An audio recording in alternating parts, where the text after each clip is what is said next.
बहुत दिनों के बाद अपनी दोस्त रिया से मिलने उसके घर गई। हम दोनों एक ही ऑफिस में काम करते हैं।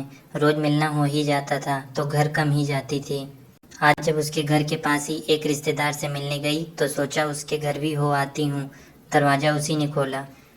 घर बहुत ही साफ सुथरा था। एक एक चीज़ व्यवस्थित ढंग से रखी हुई थी। शांति थी, कोई शोर नहीं। बच्चे नहीं हैं क्या घर पर? मैंने पूछा। हाँ हैं, अपने कमरे में हैं। मैंने सोचा पढ़ रहे होंगे। अच्छा लगा, संस्कारी बच्चे हैं। थोड़ी देर की गपशप के बाद रिया मुझे कुछ दिखाने के लिए दूसरे कमरे में ले गई। बच्चों के कमरों से गुजरते हुए मैंने देखा उसके दोनों बच्चे पढ़ने में नहीं बल्कि मोबाइल पर किसी गेम को खेलने में बिजी थे। तन्मयता का आलम यह था कि उन्हें पता भी नहीं था कि घर में कोई आया हुआ भी है।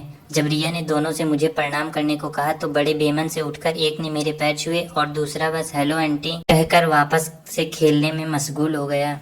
मुझे अजीब लगा। मेरे चेहरे के भाव को रिया ने पढ़ लिया था। तभी जब हम लोग छत पर आए उसका दर्द छलक पड़ा। देख न यार, क्या हो गया है आजकल के बच्चों को। आसपास इतने बच्चे हैं पर क्या मजाल जो कोई किसी के घर चला जाए। या तो टीवी मोबाइल में चिपके रहते हैं। सब अपने में व्यस्त हैं। अपनी छत पर लगे झूले को दिखाकर कहा कितने शौक से लगवाया था। बचपन से ही झूला बहुत अच्छा लगता था। पता है, घर के पीछे एक अमरूद के पेड़ पर मैंने जिद करके झूला डलवाया था। मुझे लगा मेरे बच्चे भी इसे पसंद करेंगे, पर शायद ही कभी दोनों इस पर बैठे हों। गर्मी की छुट्टियों का कितना इंतजार रहता था हम लोगों को। ये घर जाने का अलग ही मजा था। सब मिलते थे, कैसे छुट्टियां बीत जाती थी पता ही नहीं चलता था। पर आज की पीढ़ी पिछले साल नेपाल लेकर गई, हर जगह मोबाइल गेम ने पीछा नहीं छोड़ा। सच कहूँ, इस मोबाइल ने बच्चों से उनका बचपन छीन लिया है।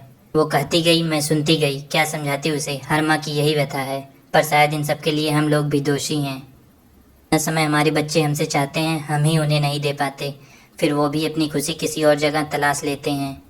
अगर हमारे हाथ में किताब होगी तो उनके हाथ में भी होगी।